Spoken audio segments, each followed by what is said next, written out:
ঘরে ঘরে ব্রাজিল এবং আর্জেন্টিনার সাপোর্টারদের যে যুদ্ধ সেটা কিন্তু চলমান রয়েছে। যদিও ব্রাজিল সাপোর্টাররা এখন হতাশ, তাদের টিম হেরে গেছে। আর্জেন্টিনারা এখনো স্বপ্ন দেখছে যে তারা বিশ্বকাপ ফুটবলে জয় করতে পারে। বিসমিল্লাহির রহমানির রহিম। মাননীয় স্পিকার, আপনাকে ধন্যবাদ এবং ধন্যবাদ জানাই প্রস্তাবকারীকে, আমাদের মাননীয় সংসদ সদস্য, এবং যারা সিদ্ধান্ত প্রস্তাবের উপরে সংশোধনী আনার জন্য যারা প্রস্তাব করেছেন আপনাদেরকেও ধন্যবাদ জানাই। মাননীয় স্পিকার, আপনি জানেন যে বর্তমানে বাংলাদেশে বিশ্বকাপ ফুটবলের জ্বরে আক্রান্ত বাংলাদেশের প্রত্যেকটি সাধারণ মানুষ, বিশেষ করে আমাদের যারা যুব সমাজ, যারা ভবিষ্যৎ প্রজন্ম, তারা অত্যন্ত ঘরে ঘরে কিংবা কোথাও বড় এলইডির মাধ্যমে তারা বিশ্বকাপ ফুটবলকে উপভোগ করছে। কিন্তু আমি এই বিষয়টি বলার উদ্দেশ্য হচ্ছে, আমি আপনার মাধ্যমে সারা দেশবাসীর কাছে একটি আহ্বান জানাতে চাই। আমরা দেখেছি এই বিশ্বকাপ ফুটবলকে কেন্দ্র করে বেশ কিছু সহিংসতা ঘটেছে, বেশ কিছু জায়গায় বিশৃঙ্খলা তৈরি হয়েছে এবং এখন পর্যন্ত আজকের তথ্য মতে আমার কাছে 10 জন লোক মারা গেছে।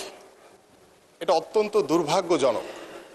আমি আপনার মাধ্যমে দেশবাসীর কাছে আহ্বান করব, খেলা একটি আনন্দময় একটি বিষয়, এটি নিছক আনন্দ ছাড়া তেমন কিছু না। সেটাকে নিয়ে আমাদের উত্তেজনা থাকবে, উৎসাহ থাকবে এবং ঘরে ঘরে ব্রাজিল এবং আর্জেন্টিনার সাপোর্টারদের যে যুদ্ধ সেটা কিন্তু চলমান রয়েছে। যদিও ব্রাজিল সাপোর্টাররা এখন হতাশ, তাদের টিম হেরে গেছে। আর্জেন্টিনারা এখনো স্বপ্ন দেখছে যে তারা বিশ্বকাপ ফুটবলে জয় করতে পারে। সো বাংলাদেশের প্রেক্ষাপটে ব্রাজিল আর্জেন্টিনা নিয়ে যে উত্তেজনা, যে উৎসব মুখর একটি পরিবেশ, এটি যাতে আনন্দময়ের ভিতরেই থাকে, এটিকে কেন্দ্র করে কেউ ভবিষ্যতে কোনো বিশৃঙ্খলা কিংবা কোনো সহিংসতা তৈরি করে কোনো প্রাণনাশের ঘটনাটা যাতে না ঘটে, এই জন্য আমি আপনার মাধ্যমে দেশবাসীর কাছে আহ্বান জানাচ্ছি। দ্বিতীয়ত যে বিষয়টি, সেটি হচ্ছে মাননীয় স্পিকার, আপনারা জানেন যে বর্তমান সরকার, আমাদের মাননীয় প্রধানমন্ত্রী খেলাধুলাকে সর্বোচ্চ গুরুত্ব দিয়ে ইতিমধ্যে কার্যক্রম শুরু করেছেন।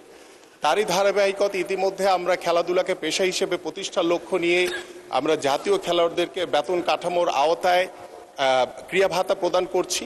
পাশাপাশি আমাদের নতুন করে স্পোর্টস ইতিমধ্যে আমাদের আঞ্চলিক পর্যায়ে শেষ হয়েছে এবং আমাদের জাতীয় পর্যায়ে এই মাসের, আমাদের জুলাই মাসের 27শে জুলাই আমাদের মাননীয় প্রধানমন্ত্রী ফাইনাল রাউন্ডের সমাপনী ইনশাল্লাহ ঘোষণা করবেন এবং আশা করছি যে আমাদের 1 জুলাই থেকে ইতিমধ্যে দ্বিতীয় নতুন করে স্পোর্টসের কার্যক্রম শুরু হয়েছে। আমাদের অনলাইন রেজিস্ট্রেশন কার্যক্রম শুরু হয়েছে। ইনশাল্লাহ 1 সেপ্টেম্বর কিংবা আমাদের সেপ্টেম্বরের ফার্স্ট উইকে মাননীয় প্রধানমন্ত্রীর মাধ্যমে দ্বিতীয় আসর নতুন করে স্পোর্টস আমরা উদ্বোধন করব ইনশাল্লাহ।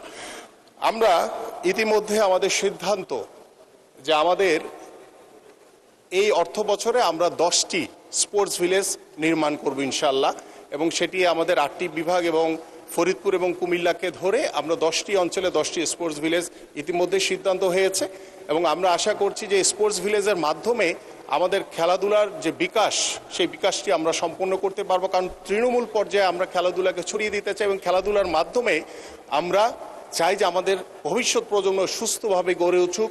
আমরা ডিভাইসের আসক্তি থেকে আমাদের সন্তানদেরকে দূরে রাখতে চাই।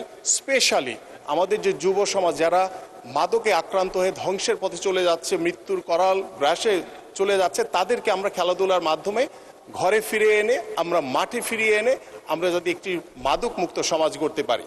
এবং আমাদের মাননীয় সংসদ সদস্য যে প্রস্তাবটি রেখেছেন, আমি তার আগে আমি সকল সংসদ সদস্য যারা রয়েছেন আমি তাদের উদ্দেশ্যে বলতে চাই যে ইতিমধ্যে আমাদের 125টি মিনি স্টেডিয়াম নির্মিত হয়েছে। যদিও বিগত সময়ের করা এটি নিয়ে কিছু প্রশ্ন রয়েছে, সেগুলোকে নতুনভাবে সংস্কার করার জন্য ইতিমধ্যে আমি সিদ্ধান্ত নিয়েছি এবং আমাদের দ্বিতীয় যেই চলমান 201টি মিনি স্টেডিয়ামের কার্যক্রম চলমান রয়েছে, এর ভিতরে প্রায় 40টির কাজ শেষ পর্যায়ে, আমরা ইনশাল্লাহ দ্রুত এগুলো উদ্বোধন করতে পারবো। পাশাপাশি আমাদের বাকি যেই স্টেডিয়ামগুলো চলমান রয়েছে সেখানে কিছু জায়গা এখনও অধিগ্রহণের কার্যক্রম বাকি রয়েছে, সেটা ইনশাল্লাহ আমরা পর্যায়ক্রমে 201টি মিনি স্টেডিয়াম হয়ে যাবে। তৃতীয় যেই আমাদের ধাপে যে মিনি স্টেডিয়ামগুলো হবে, সেখানে আমি সংসদ সদস্যদের উদ্দেশ্যে বলতে চাই যে বিগত সময়ের যে বিষয়গুলো ছিল এখানে, যে একদম লোকালয়ের বাইরে গিয়ে তারা চেষ্টা করেছিল যে জাস্ট লামসাম কোনোভাবে তার স্টেডিয়ামকে মানে নির্মাণ করা, বাট এটি আসলে স্টেডিয়াম হিসেবে ব্যবহারযোগ্য না।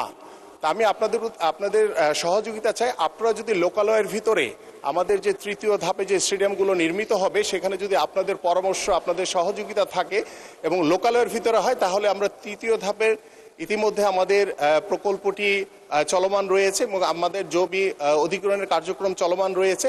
আমরা আপনাদের পরামর্শ নিয়ে সেই তৃতীয় ধাপের স্টেডিয়ামগুলো ইনশাল্লাহ পর্যায়ক্রমে আমরা নির্মাণ করব ইনশাল্লাহ। এবং আমাদের মাননীয় সংসদ সদস্য মালিক সাহেব যেভাবে বলেছেন, তার যে সিলেটের যে বালাগঞ্জ, ইতিমধ্যে এখানে আমাদের 9,51,00,000 টাকা ব্যয় আমাদের মিনি স্টেডিয়ামের কার্যক্রম চলমান রয়েছে। এটি খুব দ্রুতই শেষ হয়ে যাবে। এবং তার আরেকটি থানা রয়েছে ফেঞ্চুগঞ্জ, সেখানে জমি অধিগ্রহণের জন্য জেলা প্রশাসনকে ইতিমধ্যে চিঠি দেওয়া হয়েছে, প্রেরণ করা হয়েছে। সেই জমিটি অধিগ্রহণ হয়ে গেলে ইনশাল্লাহ আমরা দ্রুতই আমাদের এই ফেঞ্চুগঞ্জেও মিনি স্টেডিয়াম নির্মিত হবে। পাশাপাশি আমাদের দক্ষিণ সুরমা এই উপজেলাটি তৃতীয় ধাপে রয়েছে। আমরা সেই জন্য আমরা ইতিমধ্যে আমাদের যে জমি অধিগ্রহণের কার্যক্রম প্রকল্প সেটি চলমান রয়েছে। আমাদের জমি প্রকল্প আমাদের জমি অধিগ্রহণ হয়ে গেলে আমরা ইনশাল্লাহ পর্যায়ক্রমে সেই তৃতীয় ধাপে সেই মিনি স্টেডিয়ামগুলো আমরা নির্মিত করব ইনশাল্লাহ। এবং সর্বশেষ আমি যে বিষয়টি আপনার সামনে উল্লেখ করতে চাই যে আমাদের ঢাকা সহ সারা বাংলাদেশে আমাদের বিভাগীয় অঞ্চলে বেশ কয়েকটি বিকেএসপি রয়েছে, আপনারা জানেন। স্পেশালি আমরা স্পোর্টসকে যেহেতু আমাদের পাহাড়ি অঞ্চলে আমাদের রাঙামাটি এবং আমাদের ময়মনসিংহের যে কলসিন্দুর যে ধুবাউড়া ওই অঞ্চলকে আমরা প্রাধান্য দিয়ে এইখানে দুটি আমরা বিকেএসপি করার একটি সিদ্ধান্ত নিয়েছি। পাশাপাশি আমাদের ঝিনাইদহতে একটি বড় একটি জায়গা আমরা দেখেছি, সেখানেও আমরা একটি বিকেএসপি করার একটি সিদ্ধান্ত আমরা নিয়েছি। সো আমি আশা করি যে আমাদের যারা সংশোধনী দিয়েছেন আমরা সবাই, আমরা যেহেতু একটি চলমান প্রক্রিয়া, সো আমাকে এবং আমাদের মাননীয় প্রধানমন্ত্রীর নির্দেশে ইনশাল্লাহ আমরা প্রথম ধাপে যেগুলো হয়েছে, দ্বিতীয় ধাপে যে কাজগুলো চলমান রয়েছে 201টি স্টেডিয়ামের, এবং তৃতীয় ধাপে যে 121টি স্টেডিয়াম নির্মিত হবে সেই স্টেডিয়ামের নির্মাণগুলো ইনশাল্লাহ আমরা পর্যায়ক্রমে শেষ করবো ইনশাল্লাহ। সো আমি আমাদের যিনি প্রস্তাব রেখেছেন আমাদের মাননীয় সংসদ সদস্য, তার সিদ্ধান্ত প্রস্তাব প্রত্যাহারের জন্য আমি বিনীত অনুরোধ করছি। ধন্যবাদ মাননীয় স্পিকার।